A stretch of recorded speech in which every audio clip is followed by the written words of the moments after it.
தமிழ்நாட்டிற்கு முதலீட்டாளர்களை அழைத்து வாருங்கள் என ஜெர்மனி வாழ் தமிழர்களிடம் முதல்வர் ஸ்டாலின் வேண்டுகோள் விடுத்துள்ளார்.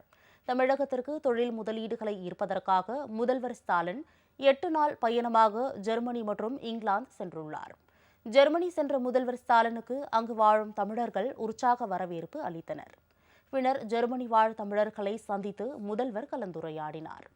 அப்போது ஜெர்மனி நாட்டு தமிழ் உறவுகள் அடைந்துள்ள உயரம் கண்டு தாம் உள்ளம் பூரித்ததாக குறிப்பிட்டார். திராவிட மாடல் அரசு வெளிநாடு வாழ் தமிழர்களுக்கு தமிழ்நாட்டில் பல்வேறு திட்டங்களை செயல்படுத்துகிறது.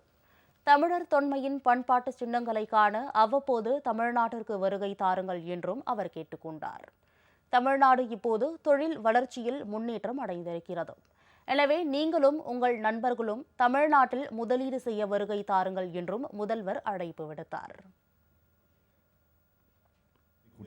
உலக நாடுகளை குறிப்பா வளர்ச்சியடைந்த நாடுகள் எப்படி இருக்குன்னு பாக்குறவங்க நீங்க.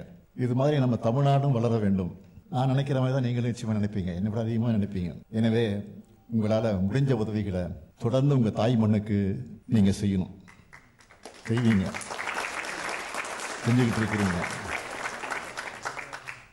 நீங்க சின்னதா பிசினஸ் செஞ்சுக்கிட்டு இருந்தாலும் உங்க தொழிலை தமிழ்நாட்டிலேருந்து தொடங்க முயற்சி பண்ண வேண்டும். பெரிய பெரிய நிறுவனங்கள்ல நீங்க வேலை செய்றீங்கன்னா உங்க நிறுவனத்துல நம்ம தமிழ்நாட்டில் நிறைஞ்சிருக்கக்கூடிய வாய்ப்புகளை பத்தி எடுத்து சொல்லி நம்ம தமிழ்நாட்டில் இன்வெஸ்ட்மெண்ட் பண்ண மோட்டிவேட் பண்ணுங்க. உங்க சொந்த கிராமங்களை கவனிச்சுக்குங்க. அங்க படிக்கிற நம்ம அரசு பள்ளி மாணவர்களுக்கு, ஏழை எளிய மாணவர்களுக்கு உங்களால் முடிஞ்ச கல்வி உதவிகளை செய்யுங்கன்னு கேட்டுக்கிறேன்.